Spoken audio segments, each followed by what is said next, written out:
Сүүлийн 19 жил авилгалтай тэмцэх газар 5 даргын дүүрийг үзжээ. Стратеги ордын тоог 55 болгон нэмэгдүүлэх тогтоолын төслийг улсын хурал өргөн барина гэлээ. Дахин төлөвлөлтөнд хамрагдсан 81 айл өрх орох хоронгүй 3 жил болжээ. Тэр бумаар нь зээл авч хийсэн төслүүдийн тэзүү тоосон дунд дарагцсаар байна. Орой мэндийг хүргэн үзэгчтэй Тэнгэр телевизийн 7 мэдээлэл хөтөлбөр эхэлж байна. Анхаарлаа хандуулна.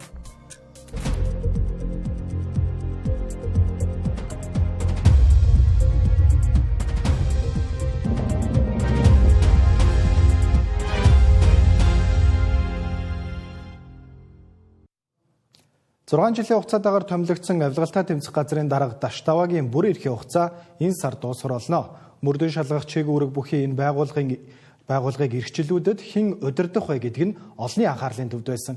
Тэгвэл өнөөдөр ерөнхий сайдын зүгээс Даштаваг улиран томилох саналыг улсын хурал дахь намын бүлгүүдэд танилцуулж, улмаар холбогдох байнгын хороогоор хэлэлцлээ. Ингэснээр ерөнхий сайд оюун эрдэнэ авилгалын эсрэг тэмцэлд гар нийлж ажиллах хүнээр Даштава дахин томилогдохоор байна. Авилгатай тэмцэх газрын дарга Даштаваг ажлаа сайн хийж авилгын эсрэг амжилттай тэмцэн гэж ерөнхий сайд оюун эрдэнэд өгнөжээ. За ийм дэч Даштаваг улиран томилох гэж байна. Харин авилга бодитоор буурсан уу гэдэгт олон улсын байгууллагууд ямар дүн тавьсныг иргэн нэг сонё. Даштаваг авилгатай тэмцэх газрын даргаар томилогдсон жил буюу 2019 онд манай улсын авилгын төсөөлийн индекс 180 улсаас 106 дугаарт жигсэж байсан. Харин өнөөдөр 5 жилийн дараа гэхэд 15 байраар ухарч 121-р ирэмблэгдэж байна. За онооны хувьд ч 35-аас 33 болж буурчээ. Гэсэн ч улсын хуралд олох болсон Монгол Ардын намынхан бүлгийн хурлаараа түүнийг улиран томилохыг дэмжижээ. 2023 онд 238.6 тэрбум 24 он гэхэд 240.9 тэрбум төгрөгийн хохирлыг бол тус нөхөн төлөж улсын төсөвт төлөрүүлсэн байна гэдэг чинь өөрөө авилгын төсөөлийн индексээсээ илүү бодиттой ажлын үр дүн юм а. Дэвшүүлсэн бодлогуудаа үргэлжлүүлэхийн тулд мэрэгжлийн баг, мэрэгжлийн хамт олон энэ үйл ажиллагаагаа үргэлжлүүлэх ёстой гэдэг үүднээс ерөнхий сайд оюун эрдэнэ олгогдсон бүрийн эрхийнхаа дагуу яг энэ улиран томилох буюу одоо сунгах энэ саналаа оруулж ирж байгаа. Ерөнхийлөгч хүрэлцэх ерөнхий сайд оюун эрдэнэ нартай нэг нутгийн их гэгддэг Даштаваг авилгатай тэмцэх газрын даргаар ажиллаж явахдаа 3 чудаа цалингаа нэмэгдүүлж байсан гэдгээ. За хэдий авилгатай тэмцэх газрын албан тушаалтнуудын цалин нэмэгдсэн ч Монгол улсын авилгын индекс сайжраагүйд олон нийт шүүмжлэлтэй ханддаг. Харин тэрээр намайг ажиллаж явах хугацаанд авилгын том хэрэгүүд шийдэгдсэн гэж ярьлаа. Орныг бас хэмжээнд бас яригдсан онцлог оргууд олон гарлаа. 49 хэрэг байна. Одоо нүүрсний хэрэг байна, хөгжлийн банкны хэрэг. Хөгжлийн банкны хэрэгд одоо сэтгүүлч та бүхэнтэйгээ болон иргэд олон нийттэйгээ хамтраад Тампуурд бас аварлаа шүү дээ бид бас 500 сая орчим доллар, 30 сая йенийг бас хөгжлийн банк өнөөдөр төлж дуусгасан байна. За энд бол одоо манай байгууллагын бас оролцоо орой бас их байсан. Ер нь тэгээд тодорхой энэ ажлууд бол бас нэлээд хийгцээ. Авилгатай тэмцэх одоо бас том хэрэггүй шийдэгдсэн. Анх 2007 онд авилгатай тэмцэх газар байгуулагдсан. За энэ 20 жилийн хугацаанд 5 ч даргын нүрийг үзжээ. За угтаа бол авилгатай тэмцэх газрын даргаыг улсын хурлаас 6 жилийн хугацаагаар томилдог хуультай. За байгуулагдсан онцогийг нь харвал 3 л даргын халаас сэлгээ хийх ёстой байв. За гэвч 2006-аас 2019 оны хооронд авилгатай тэмцэх газрын даргаараа ажиллаж байсан хүмүүс бүрэн эрхийнхээ 6 жилийн хугацааг дуусгасан ганц ч хүн байгаагүй. Авилгатай тэмцэх газрын хамгийн анхны дарга болох Дангаас хөрөн томилогдсныхоо дараа жил буюу 2007 оны 10 дугаар сард Австрали улсад албан ажиллаар явж байхдаа учир битүүлгээр нас орсон байдаг. Харин хоёр дахь дарга болох Санг Аргачаан 2011 онд төсвийн хөрөнгийг зориултын бусаар зарцуулж, хууль бусаар гүйцэтгэх ажиллагаа явуулсан хэрэгт холбогдож шүүхээс ялвсан. За гурав дахь дарга Ган Болдон 5 жил авилгатай тэмцэх газрын даргаар ажиллаж байх үедээ эрүүл мэндийн шалтгааны улмаас үүрэгт ажилласаа чөлөөлөх хүсэлт гаргасан. За ингээд 2016 оны их жаргалыг авилгатай тэмцэх газрын даргаар томилсон байдаг. Гэвч 3 жилч бололгүй өөрийн хүсэл дээр бас л ажиллаа өгсөн байдаг. За ингээд авилгатай тэмцэх газрын дарга нарын үүх түүхийг харвал амь насаа харамсалтайгаар алдсан, авилгын хэрэгт орооцолцсон, аль эсвэл өөрийн хүсэл дээр ажиллаа өгсөн циклээр явж иржээ. Харин энэ удаа нэг хүн ахин томилогдож авилгатай тэмцэх газрын даргын үүргийг 12 жил гүйцэтгэж мэдхээр байна. 3 нам хамтарч засаг барьснаар өмнө нь байгаагүй шинэ албан тушаалыг бий болгож өөрсдийн төлөөний хүмүүсээ томилсоор байна. Энэ нь төрийг цомхон чадварлаг байлгана гэж зарласан засгийн газрын амлалт худлаа байв уу гэж эргэлзэхэд хүргэсэн. Хамтарсан засгийн газар байгуулагдсан даруйда төрийн өмчит компаниудыг цомогдох нь ашиггүй ажиллаж байгааг нь татан болгоно гэж байсан. Гэтэл үүнийхээ яг эсрэг шийдвэр гаргаж төрийн өмчит компаниуд дээр бүтээмж хяналт хариуцсан менежерүүдийг томилж 5-7 сая төгрөгөөр цалинжуулж байна. Төсвийн орлого багассан төрийн бүтэц данхайсан энэ үед ийм шийдвэр гаргаж байгаа нь хэр зохимжтой вэ гэдэг дээр сангийн сайд өөрийн байр суурийг илэрхийлсэн юм а. Тэр бүтээмжийн менежер тэр тавьж байгаа албан тушаалтнууд бол төрийн өмчийн болон төрийн өмчийн оролцоотой аж ахуйн нэгжүүдээр хийж байгаа өөрчлөлтүүд шүү. Тэрнээс төсөвт байгууллагууд дээр одоо засгийн газрын бүтцүүдээр энэ ийм оронтой нэмэгдэж байгаа зүйлүүд огт байхгүй. Тэгэхээр зардал орлогоо өөрсдөө тооцоод явдаг тэр аж ахуйн нэгжүүдээр нэмэгдэж байгаа учраас төсөвдөр бол ямар нэг дарамт хэрэггүй. Нэгдүгээр улирлын хувьд бид нүүрсэн дээр одоо хэдийгээр нэлээд одоо цохилт авсан ч зэсийн хувьд экспорт маш сайн байлаа. За зэс өнгөрсөн оны мөн үетэй харьцуулах юм бол бит хэмжээгээр экспорт маань 40% нэмэгдсэн байна. 40% нэмэгдсэн. Мөн татвар төвлөрүүлдэг орлого нь мөн 40% хэмжээгээр нэмэгдсэн ийм сайн үзүүлэлттэй байгаа. Өөрөөр хэлбэл одоо нүүрсэн дээр алдсаныгаа одоо тодорхой хэмжээгээр зэсээр нөхөж байна гэсэн үг юм байна. За хоёрдугаар улирлын хувьд бол яг эдийн засгийн идэвхжлийн үе байдаг. 3, 4, 5, 6 дугаар саруудад бүтээн байгуулалтын ажлууд жиглэн. За үүнийгээ дагаад мөн орлого тодорхой хэмжээнд бол идэвхждэг байгаа. За тийм ч учраас бид одоо 4, 5, 6 дугаар саруудад ялангуяа одоо бид шууд төлөвлөж болох, эренбэлж болох засгийн газрын хөрөнгө оруулалт, урсгал зардлууд дээр одоо онцгой анхаарч ажиллахаар ийм горимж хилжээд ажиллаж байгаа. Манай улсын 3 тутмын нэг нь ядуу гэх ангилалд багтаж байгаа бол үлдсэн нь яг ямар ангилалд хамаарах вэ гэдэг нь тодорхой биш байна. Салбарын сайд инх хамгаалангийн хэлж байгаагаар гэр бүлийн нэг гишүүнийхэн сарын орлого 1.8-аас 5 сая төгрөгийн хооронд байвал дундаж давхраад хамаарах юм байна. Өрхийн нэг иргэн сая 800-аас 5 сая төгрөгийн орлоготой нэг иргэн шүү. За 3 гэх юм бол 15 сая гэсэн үг шүү дээ. Ийм орлоготой өрхийг одоо бид нар дундаж давхрах гэж одоогийнхоор хэмжиж болж байгаа. Авж байгаа цалингаараа одоо ипотекийн зээлийг за нэг 400-аас 600 мянган төгрөгийн одоо юг төлбөрөө төлчдөг тийм үү. За машин лизингээр авсан бол машин авсан лизингийнхаа машины лизинг төлчдөг тийм. За өөр хүүхдүүд нь хэрэг төлбөртэй сургууль сурж байгаа бол тэрнийхээ мөнгийг төлчдөг. Дахиад дээрээс нь амьдрах хэрэгтэй шүү дээ. Хүнсэндээ хүрдэг. Ийм л орлоготой одоо улсуудыг одоо бид нар дундаж давхраад амьдарч байна л гэж харж байгаа. Хоёр идэхгүй, хоосон хонохгүй, унах унаа амьдрах оронтой ажил эрхэлдэг хүмүүсийг дундаж давхаргын гэж ойлгодог. За тэгвэл дундаж давхаргын дан ганц орлогын хэмжээгээр бус эдийн засаг, нийгэм, улс төр сэтгэл зүйн үүрэг оролцоотой хүмүүсийг хэлдэг гэж судлаачид үздэг байна. За гэтэл өнөөдөр нийгмийн оролцоогоор дундаж давхаргад хамаарах нь битгийх л орлогын хэмжээгээр дундаж давхаргад тэнцвэрхэн зөөрсөр байна. За иймд төр юун түрүүнд иргэдийн олж байгаа орлогоос авч байгаа татвараа багасгах нь зүйтэй гэж гишүүд үзэж байна. Дундаж давхаргыг нэмэгдүүлэхийн тулд хүний гар дээр ирж байгаа мөнгө л их байх шүү дээ. Тэгэхээр одоо яг хүний гар дээр очиж байгаа мөнгөний чинь тал нь татвар, нийгмийн даатгалын шимтгэл гэдэг элдв бензинээр ингээд очиж байгаа шүү дээ. Тэгэхээр тэрийг бол бууруулах нь зөв гэж боддог.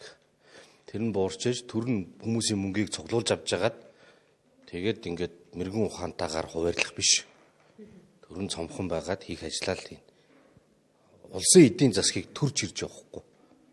Улсын эдийн засгийг бизнес хийж байгаа хүмүүс авч явмаар. Бидний ойлголтоор сайхан амьдралтай гэж байгаа орнуудад бол татвар өндөр байдаг. Гэхдээ тэхийн тулд орлого нь бас өндөр байж байгаа байхгүй юу. Тэгэхээр энэ хоёр чинь хоорондоо уялдаад айгүй бага орлоготой хүмүүсээс өндөр татвар авах юм бол өөрөө буруу шүү дээ. Өнөөдөр жишээлбэл манайд одоо хоёр шаталтай татвар байж байгаа. Баячуудаас хоёр шаталтай татвар авч яана гэдэг байгаа байхгүй. Тэгэхээр яг өнөө эрэг дээр тэр олигархууд чинь ноогдол ашиг тэр татвартанд шаталтай татварт нь хамардаггүй байхгүй. Тэгсэн хамгийн бүтээлч хүмүүсийн цалин дээр бол шаталтай татвар ороод ирсэн байхгүй. Тэгэд бүтээлч байхын шийтгсэн татварын тогтолцоо явж байгаа байхгүй. Нөгөө тэгүр төр орлого их олдог хэсгээс нь өндөр татвар авч, бага олдгоос нь бага татвар авч ялгаатай байдал үүсгэж байгаа нь буруу гэлээ. За энд шаталсан татварын бодлогыг ахин нэг эргэж харах ёстой гэж зарим улсын их хурлын гишүүд хэлж байлаа. Стратегийн том ордод лиценз эзэмшдэг компаниудтай төр хэлцэл хийж эхэлсэн. Ингэхдээ тухайн компани 34-өөс 51%-ийг төр авах уу, аль эсвэл амнаатаар орлуулах уу, үгүй бол бүтээгдэхүүн хуваах гэрээ байгуулах уу гэдг нь хэлэлцээр явцад тодорхой болно. Одоо нийт 16 стратегийн орд байгаа. Үүнийг 39-оор нэмэгдүүлж нийт 55 стратегийн ордтой болох нь зүйтэй гэж засгийн газар үзэж байна. Учир нь эдгээр 39 орд нь дотоодын нийт бүтээгдэхүүний 5-аас дээш хувийн бүтээгдэхүүн үйлдвэрлэх боломжтой ордууд юм байна. Иймд улсын хуралд тогтоолын төсөл өргөн барьж батлуулах нь зүйтэй гэдэг шийдвэрийг өнөөдрийн засгийн газрын хоролтооноор гаргажээ. 16 стратегийн орд дээр одоо хувийн хвшлийн компаниуд бол нээлттэй хилцээр хий гэдэг саналуудаа бол илгээсээр байгаа. За 39 стратегийн ордын асуудлыг бол 18 жил мартагнуулсан. 18 жил их хурал оруулж ирээ, засгийн газар оруулж ирээ гэд 2007 онд их хурал шийдчихэд байхад 18 жил үүнийг одоо эсүүлтгүү хийсэн, мартагнсан. Их хурал руу оруулаагүй учраас аль нь стратегийн орд тооцох шийдвэр гаргав. Гэтэл дотоодын нийт бүтээгдэхүүний 5%-аас дээш бүтээгдэхүүн үйлдвэрлэдэг нөөцөн тогтоогдсон улсын төсвөр одоо нөөцөн тогтоогдсон ордууд энэ дотор байгаа.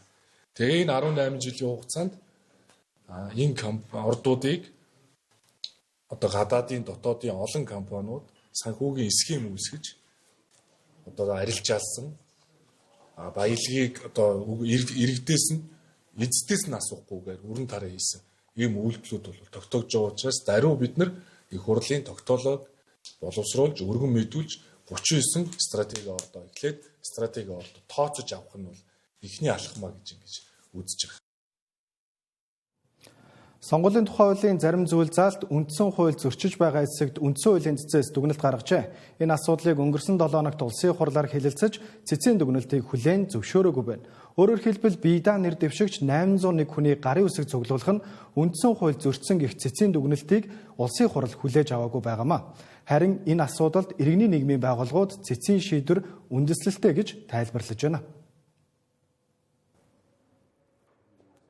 Сонгуулийн тухай хуулинд биедаа нэр дэвшигч нь сонгуулийн тойргийн 801-ээс доошгүй сонгогчийн гарын үсгийг зурулахаар тусгасан. Үүнийг үндсэн хуулийн цэцээс байх ёстой шаардлага боловч 801 гэдэг тоон хэр нийтдээ вэ гэх дүгнэлтийг гаргасан байна.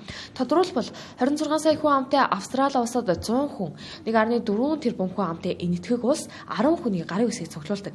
Гэтэл 3 сая хүн амтай манай улс биедаа нэр дэвшигчээс 801 хүний гарын үсгийг нэгэх нь хэтэрхий ахадсан тоо гэж үзэж байна. Сүүлийн 3 удаагийн улсын хурлын сонгуулиар цуглуулах гарын үсэг нь заасан хэмжээнд хүрээгүй гэдэг үндэслэлээр 20-од хүн нэр дэвшиж чадаагүй гэлээ. 12 гэдэг хоног байх шүү. Энэ үнэхээр 801-ийг цуглуулахад үндэслэлтэй хугацаа мөн үү, хангалттай хугацаа мөн үү? Дээрээс нь тэр 801 гарын үсэг цуглуулад нэр дэвшичээр бүртгүүллээ гэхэд тэрийг нь нягтлах, шалгах журам нь тийм маш тов тодорхой биш те. Одоо яг хүн одоо тухайн гарын үсгийг нягтлж байгаа албан тушаалтан ч юм уу өөрийн үзмжээр хандаж одоо тухайн нэр дэвшигчээр бүртгэх хэсгийг шийдэх юм бололцоотой. Өнгөрсөн жилийн парламентын сонгуулиар нэр дэвшигчид 17 хоногийн хугацаанд өөрсдийгөө танилцуулж сурчлагаа явуулсан. Ингээд зарим улсын хурал, засгийн газрын гишүүд ажлаа тайлагнах нэрийдлэр сурчлагаа хийсэн гэх асуудал маргаан дагуулж ирсэн. Гэтэл сонгуулийн тухай хуулинд улсын хурлын гишүүд ажлаа олон нийтэд танилцуулсан нь сурчлагаа явуулсанд тооцохгүй гэж заачсан. Энэ нь тэгш гараанаас өрсөлдөх байдлыг алдагдуулж байна гэж үндсэн хуулийн цэцэд өгнжээ. Үүнийг ч улсын хурлаас хүлээн зөвшөөрсөн байна. За International IDEA-гаас хийсэн судалгаа байгаа нэ сонгуульд туслах одоо олон улсын байгууллагаас энэ дэлхийн 80 гаруй арчлан улсад хийсэн судалгаагаар бол зөвхөн Солонгос улсад одоо тайлангаа танилцуулах боломж бол байгааг бол судалсан байна те зөвхөн энэ бол дэлхийн жишээ биш шүү дээ. Гэхдээ Солонгос өөрөө сонгуулийн сурчлагаа эхлэхээс 90-с доошгүй хоногийн өмнө те 3 сараас өмнө ийм тайлан танилцуулах сонгогчтой уулзалт хийх нөхцөлийг бол хаадаг байгаа.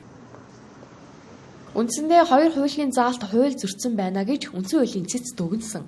Энэ дүгнэлтийн нэгийг нь улсын хурлаас хүлээн зөвшөөрөв юм а. Өөрөөр хэлбэл улсын хурлыг хүлээж аваагүй буюу биедаа нэр дэвшигч 801 сонгогчийн гарын үсгийг цуглуулна гэдэг асуудлыг цэц дахин авч хэлэлцэн.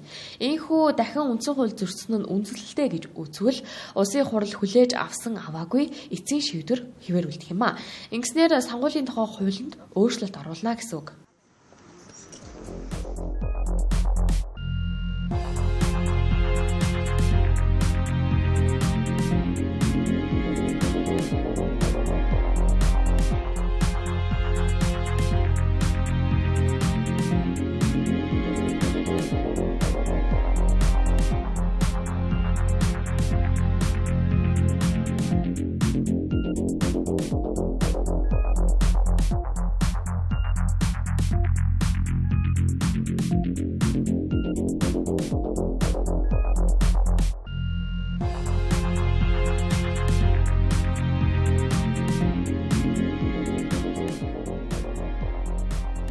Тэмдэглэлээс доллар мэдээллийн хөтөлбөр студиэс шууд хүрч байна. Дараагийн мэдээллийг хүргье. Хуучин орон сууцыг нураагаад шинэ байр барина. Аль эсвэл гэр хорооллын айл өрхийг орон сууцанд оруулна гэд хохироосон хэрэг тоогоолтлаа. Яг ийм хэргийн хохирогч болсон иргэд өнөөдөр мэдээлэл хэлээ. Тодорхойлбол 2022 онд Баянзүрх дүүргийн 6 дугаар хороонд байрлах 2 орон сууцыг дахин төлөвлөлтөнд оруулжээ. Тухайн барилгыг нураагаад 3 жил болсон ч одоо гэр нь шавыг нь ч тавиагүй, суурийг нь ч цутгаагүй байж оршин суугчдаас нэмэлт мөнгө авсан барилгын компани тухайн иргэдийг шүүхэд өгсөн талаар мэдээллээ. Нийт 81 айл өрх энэ асуудалд тохироод байна. Угтаа бол Уран проект гэх компани газрыг нь үнэгүй авч оронд нь 180 айлын орон сууц барихаар анх ярилцжээ. Өөрөөр хэлбэл энэ компани дундаас нь 100 айлын орон сууцны ашгийг олохоор байсан юм. Гэтэл хохирсон иргэдийн хэлж байгаагаар энэ компани орон сууц барих төлбөрийн чадамжгүй байсан гэлээ. Анх иргэдтэй гурвалсан гэрээ байгуулахдаа иргэдийг байрлах газраар хангах эсвэл байрны түрээс төлөх үүрэгтэй гэж тусгажээ. Гэтэл 3 жилийн хугацаанд ямар ч төлбөр төлөөгүй хэрнээ метр квадратаас хамаарч оршин суугчдаас 16 сая хүртэлх төгрөгийг авсан тухай ярьж байна. Анх тендер шалгарахдаа тусц компани чинь барилга байшин барих байтугай дансандаа сая 500 мянган төгрөгтэй компани байсан байлээ. Гэтэл ямар аргачлалаар ямар нөхцлөөр тэр компани тендер шалгарчтэй. Энэ бас угаасаа тэндээс л анх одоо энэ өнөөдрийн нөхцөл байдлыг эхлэн тавигдсан гэж иргэд бол үздэг хяналтын ороо. 64 айлын иргэд байр орон сууцгүй дээрээс нь ингээд нийгмийн боловсролын эрүүл мэндийн бүх талаар хохироод байхад тэр талаар нэг удаач уучлаарай гэд хэлчих тийм зүрх сэтгэлгүй тийм компани л да энэ компанийн удирдлага. Уран проект гэх компани нь угтаа бол зураг төслийн үйл ажиллагаа эрхэлдэг компани юм байна. Анх 2013 онд улсын бүртгэлд бүртгүүлж байжээ. Хувьцааг нь Гамболдын инх туяа гэх хүн дангаараа эзэмшдэг. Анх гадаад худалдааны чиглэлээр үйл ажиллагаа явуулна гэж бүртгүүлсэн ч сүүлдээ онлайн худалдаа, зураг төсөл, барилгын материалын худалдааны чиглэл болж өөрчлөгдөжээ. Энэ хүн аяад өрхийг орон гэргүй 3 жил гудамд хонуулж байгаа компаниар иргэдийн хохирлыг төлөвлөнө гэлээ. Гол одоо бидний явуулах байгаа ажил маань юу гэхээр тухайн төслүүд нь за одоо ямар аргаар ингээд шалгараад явсныг бол би мэдэхгүй. За тэгээд компаниуд одоо ингээд ажиллаа эхэлдэг. Ажлыг одоо эхлүүлэх тэр хяналт шалгалтын ажил нь бас ингээд дутагдaltaй харагдаж байна. Одоо жишээлбэл энд барилга нь нураагдсан мөртлөөсөө улаан шугамын ажил нь улаан шугамч тавигдаагүй шүү дээ. Ерөөсөө энэ ашиглалтын шаардлага хангахгүй орон сууц гэдэг чинь биш шүү дээ. Нэгдүгürt газар хөдлөлтөнд тэсвэргүй. Хэрвээ газар хөдлүүлэнд юу болох вэ? Хоёрдугаарт нь хүн амьдрах ямар ч боломжгүй болчихсон. Дулаан цахилгааны алдагдaltaй. Та нарын хотын төвд шүү дээ. Өнгө үзэмжийг харалтай. Иймэрхүү барилгуудыг нураад шинээр төсөл хэрэгжүүлэхээс өөр Улаанбаатар хотод бол боломж байхгүй шүү дээ. Газар хөдлөлтөд тэсвэргүй 672, ашиглахыг хориулсан 387, иргэдийн саналаар дахин төлөвлөх 178 гээд Улаанбаатар хотод өнөө маргаашгүй дахин төлөвлөлтөд оруулах шаардлагатай 1000 гаруй байрлал орон сууц байна. Энэ бүгдийг улс нийслэлийн хөрөнгөөр босгох боломжгүй тул тодорхой шаардлагыг тавьж найдвартай хувийн компаниудаар гүйцэтгүүлэхгүй бол энэ мэт жишгээр хохирсон иргэдийн тоо буурахгүй нэ. 2024 онд үйлдвэрлэлийн осол хурц хордлогод 809 хүн өртсөн нь өмнөхөөс 2 дахин өссөн үзүүлэлт болжээ. Энэ нь үйлдвэрлэлийн осол гэмтлийн тоо өссөн гэхээс илүү бүртгэх үйл явц сайжирсантай холбоотой байна. Үүнтэй холбоотойгоор жил бүрийн 4-р сард хөдөлмөрийн аюулгүй байдал эрүүл ахуйн аюун зохион байгуулагдаад хэдийнэ 14 жил болжээ. Харин энэ жил хэмэл оюуны хэрэглээ ба цахимжилт урайндор зохиогдлоо.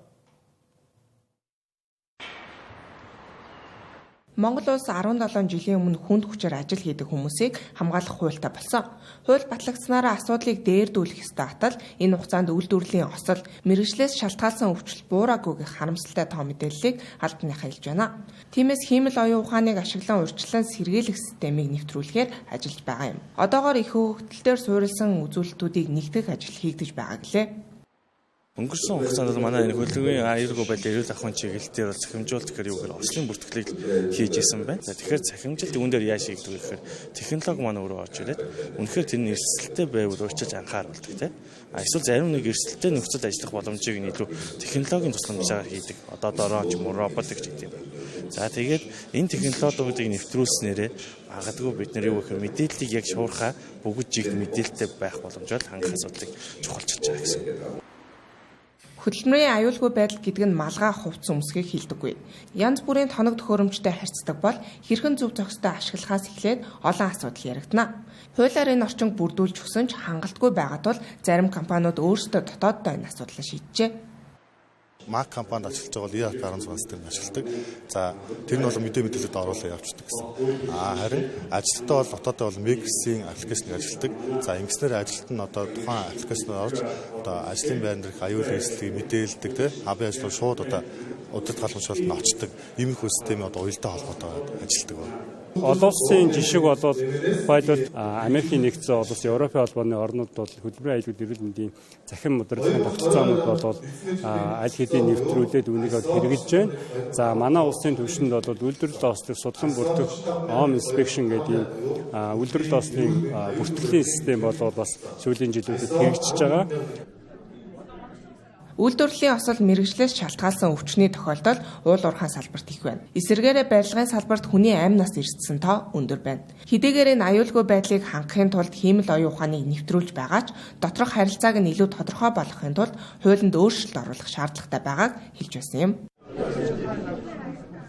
Доллар мэдээллийн хөтөлбөр бизнес орчин булангаар үргэлжилж байна. Бид энэ удаад дотоодын чихрийн үйлдвэрлэгчтэй ярилцлаа. Тэрээр үйлдвэрлэгчдийг төр засгаас бодлогоор дэмжүүл жижиг дунд үйлдвэрлэл хөгжих боломжтой мөн үүнээс гадна хэн үйлдвэрлэж бизнес эрхлэж чадаж байгаад хамгийн өндөр татвар ногдуулдаг нь бизнес эрхлэхэд хүндрэлтэй байдаг гэлээ. За манай Бурамхан маань одоо нийтдээ 50 гаруй нэр төрлийн бүтээгдэхүүн үйлдвэрлэж байна. Тэгээд нөгөө нэр төрлөөрөө маш олон салдаг л да. Дараагийн бүтээгдэхүүн Бурамхан ер нь илүү л одоо хүний бие дээлтэй, эрүүл гэдэг одоо эрүүл хайгуулга тасралтгүй одоо үргэлжлүүлсээр байх болно. Үйлдвэр маань одоо ер нь бол нэг 50-аас 60 орчим ажилтан тогтмол ажиллаж байгаа. Тэгээд хоёр ээлжээр ажилладаг. За мөн түнчлэн одоо манай зуны салбарууд нэгтгэхээр бас хүмүүсийн тоо ихсдэг. Тэгээ Бурамхан түгээгт борлуулалтын одоо багууд маань нийлээд нийтдээ манайх нэг 50 орчим ажилтнтай байна. Зундаа арай энэ тоо ихсдэг гэсэн үг. Ер нь бол асуудалгүй өдөр гэж байхгүй шүү дээ. Үйлдвэрлэгч байна. Ялангуяа Монголд байна гэдэг. Үнэхээр одоо татврын бодлого байна. За тэгээл нөгөө үр зээлний асуудал байна. Ажлын цалин тавих. За тэгээл нийгмийн даатгалын шимтгэл. За тэгээ гайл нөт гэл ингээд маш олон одоо асуудлууд байна. Тэгээд энэ бол ганцхан надад тулгараад байгаа асуудал биш л дээ. Одоо үйлдвэрлэл эрхэлж байгаа одоо энэ Бурамхны ард байгаа энэ 50-60 хүний одоо асуудал болоод байна л да тий. Үнэхээр нөгөө зөв бодлого хэрэгжээсэй гэж одоо энэ төр засаг барьж байгаа хүмүүст одоо хүсэж байна. Одоо тэр болгол бид дээгүүр дагуур яваал одоо ингэч тэгээч гэж дуу хоолойгоо нэгтгэл яриад ах боломж үнэхээр үүсэхгүй л байна л да. Гэтэ хэрвээ зөв бодлогоор дэмжих юм бол энэ салбар одоо энэ үйлдвэрлэлийн салбар Монголд одоо жижиг дунд үйлдвэрлэл хөгжих үнэхээр боломж байгаа гэж бол харж байна. Монголд одоо нөгөө уруу хамаарал гэдэг шигтэй хин их үйлдвэрлэл эрхэлж байна, хин их тог цахилгаан зарцуулж байна, хин олон хүмүүс ажилуулж байна, хин их одоо юу гэдэг нөгөө нэг сурсан мэдсэн өндөр цалин ажилчтай өгч байна. Тэр улсуудын татвар нь маш өндөр. Тэгээ цахилгааны зардал нь өндөр. Зүгээр сайхан ингээл суугаад томото суугаад халамжийн мөнгө ингээл сууж явах юм бол чамд ингээл мөнгө өгөөд байна. Түүнээс чи ингээд ажиллаад хөдөлмөрлөөд үйлдвэрлэл эрхлээд үйлдвэрлэгч болоод нэмэн үрдэг шингээгээд ингэх юм бол одоо өндөр татвар хамгийн дээд цэгүүдийг л төлнө гэдэг одоо ийм одоо татврын бодлого явагдаж байгаа нь одоо үнэхээр үйлдвэрлэл эрхлэхэд төвөгтэй болж эхэлж байна. Цаг хугацааны ирэхээр одоо хэцүү үеүүдийг одоо арай л гэж давж ингээд данс одоо хаалгах яах их гэл ингээд зөндөө асуудлууд байна. Татврын дарамтууд байна. Тэгсэн хэрнээсээ одоо хүмүүсийн үйлдвэрүүдийг дэмжиндээ үйлдвэрлэгч болооч гэл ингээд байгаа. Гэхдээ яг хуу сайхан цаг ирэх байхаа гэж найдаж байна. Гэхдээ амаргүй байна. Бидний хувьд бол одоо яг чадахгүй байгаа нэг зүйл нь одоо сайн маркетинг хийж үнэхээр чадахгүй юм. Яг л одоо бүтээгдэхүүнүүд маань ам дамжсан яриагаар тэгээ одоо эхний хэрэглэгч маань хэрэглэж үзээд энэ өстой гойч хэрэглэж Бурамханых ийм гоё юм бэлээ гэдэг өөрийгөө зарж борлуулахтай одоо өөрөө хэрэглэж үзсэн хэрэглэгчин дараагийнхтаа санал болгох эсвэл амсч үзсэн хүүхэд энийг л аммаар байна гэдэг ч юм уу те. Иймэрхүү байдлаар л олон жил явж ирлээ. Түүнээс иш одоо бидний хувьд одоо нэг хайхтар реклам заршуулга цацаад л те одоо нөгөө ингээл төмөн түгээгээл гэж ийсэн нөгөө нэг зардлын хувьд бол үнэхээр дийлэхгүй байгаа. Монгол банк энэ оны 3 дугаар сард 281.8 кг үнэт металл худалдан авч оны эхнээс өссөн дүнгээр 2.2 тонн үнэт металл худалдаж аваад байна. Энэ нь өмнөх оны мөн үетэй харьцуулбал 35.1%-аар буурсан үзүүлэлт болжээ. Оны эхнээс өссөн дүнгээр Дархуул аймаг дахь Монгол банкны хилтэс 55.4 кг, Баян-Онгор аймаг дахь Монгол банкны хилтэс 254.1 кг үнэт металл худалдан авсан байна. Монгол банкны үнэт металл худалдан авах үнийг дэлхийн зах зээл дээрх үнээр 2025 оны 3 дугаар сард алт худалдаж авах дундаж үн 333.3 мянган төгрөг байжээ.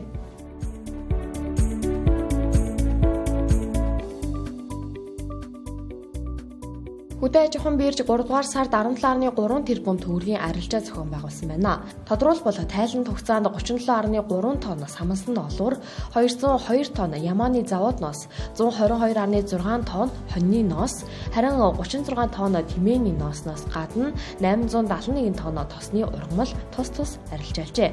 Харин өрийн болон хүнсний улаан буудаан дуудлага худалдаагаар 1040 тонн өрийн буудай, 11,512 тонн хүнсний улаан буудааг нийт 13.8 тэрбум төгрөгөөр арилжаалжээ.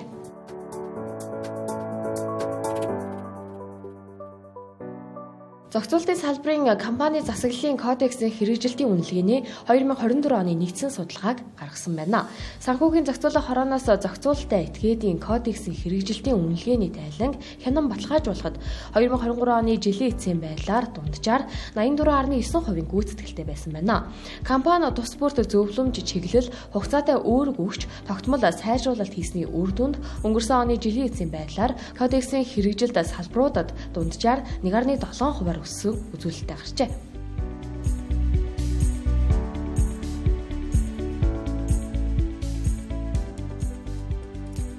Шийдвэр гаргагчид аливаа асуудалд гарц гаргалгаа хайх биш гал унтраах байдлаар хандаж байна.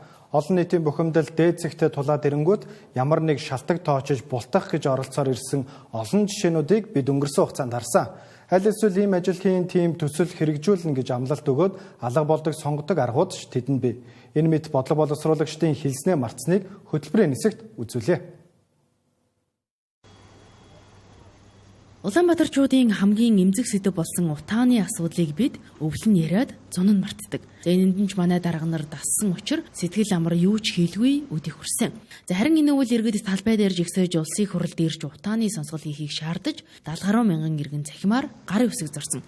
За яг энэ иргэдийн бухимдал дургуутсал дээд зэгтээ хүрсэн 12 дугаар сарын сүүлээр Шадар сайд амар сайхан нэгэн мэдээлэл хийсэн. Тэр нь шахмал түвшний стандартыг гадны улсуудын лабораторид шинжилүүлэх тухай. За гэвч үүнээс хойш бараг 2 сар шахмын хугацаа өнгөрч байхад өнөөг шинжилгээний хариу нь өнөөдрийг хүртэл ирээгүй байна.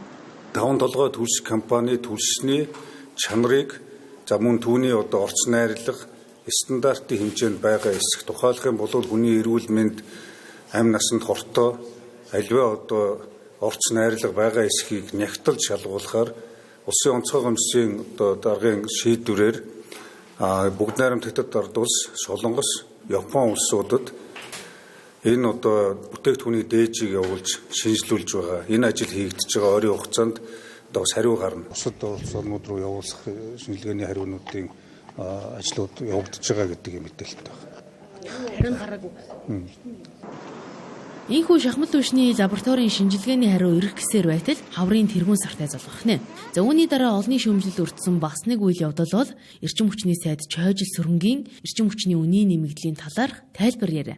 Тэрээр цахилгааны төлбөр дээд тал нь 60%-аар нэмэгдсэн гэж 10 гаруй хоногийн өмнө ярьж байсан бол за 2 хоногийн өмнө 85%-аар нэмэгдсэн гэж мэдгдсэн юм а. 300 кВт-аас дээш бол 60 орчим хувиар нэмэгдэж байгаа нь үнэн. Энийг л олон нийтэд эрчим хүчний зохицуулахаар анхнаасаа тайлбарласан харамсалтай нь энэ 30 орчим гэдэг ийм ойлголтыг хаанаас хэн гаргаж ирээд нийгэмд өгөөж гисэн гэдгийг бол ойлгохгүй. 150-аас 300 мегаватт 300 кВт хүртэл хэрэглээг нь бол 256 төгрөг болгосон ойролцоогоор 66% нэмж байгаа. За 300 кВт-аас дээш хэрэглээг нь бол 154 төгрөгийг 285 төгрөг болгоод дунджаар 85 орчим хувиар нэмэгдүүлсэн үнэн. Ийхүү эрчим хүчний үнийн нэмэгдлийг чойжилсрын сайд тайлбарлах бүртээ нэмж хэлсээр байна. За нэг өсөндөө 20 хүрэхгүй хоногийн дотор 2 өөр зөрүүтэй мэдээлэл өгч олон нийтийг төрөгдүүллээ. За хэлсэн үгээ мартсан дараагийн хүн бол гэр бүл хөдөлмөр нийгмийн хамгааллын сайд Инх Хамгалан. За тэрээр энэ жил цагаан сараар 3 хоног амарна гэж хэлэхдээ хуйлаа судлаагүй байсан бололтой. Учир нь өчигдөр тэрээр өөрийн цахим хуудасаараа дамжуулан өөрийн өмнөх яриагаа үгүйсгэсэн юм. Энэ жилийн цагаан сараар болоод цөмөрөө одоо яг л хуучин зохицуулалтаараа нөгөө хагас сайн бүтэн сайн дараад нэгд өдөр тараад тэгээд 3 хоног амраад ингээд ажлын үзэр эхэлж байгаа юм байна шүү дээ. Тэгэхээр энэ зохицуулалтаараа явна гэсэн үг. Хөдөлмөрийн хуулинд цагаан дээр хараар Хуанлагийн тооллоор 3 хоног биш, бэлгийн тооллоор шиний 1, 2, 3 амарна гэд хуульчилж гисэн. Гэтэл энэ жил шиний 1 жил, шиний 2, 3 амраад даваа гарагт ажилдаа орно. Одоо хүчин төгөлдөр мөрдөгдөж байгаа хууль нь ийм юм. Хуулийн засаглалтаа улс учраас хуулиа даахаас өөр арга байхгүй. Бодлого боловсруулагчдын амнаас гарч байгаа үг иргэдийн амьдралд шууд нөлөөлдөг. За гэтэл ингээд өөрөө өөрийнхөө хэлсэн үгийг үгүйсгээд байж болохгүй. Тэнгэр телевизийн 7 мэдээллийн хөтөлбөр студиэс шууд төрлөө анхаарлаа хандуулсанд баярлалаа. Маргааш өглөө 10 цагт шинэ мэдээлэлтэйгээр иргэд уулзцгаая.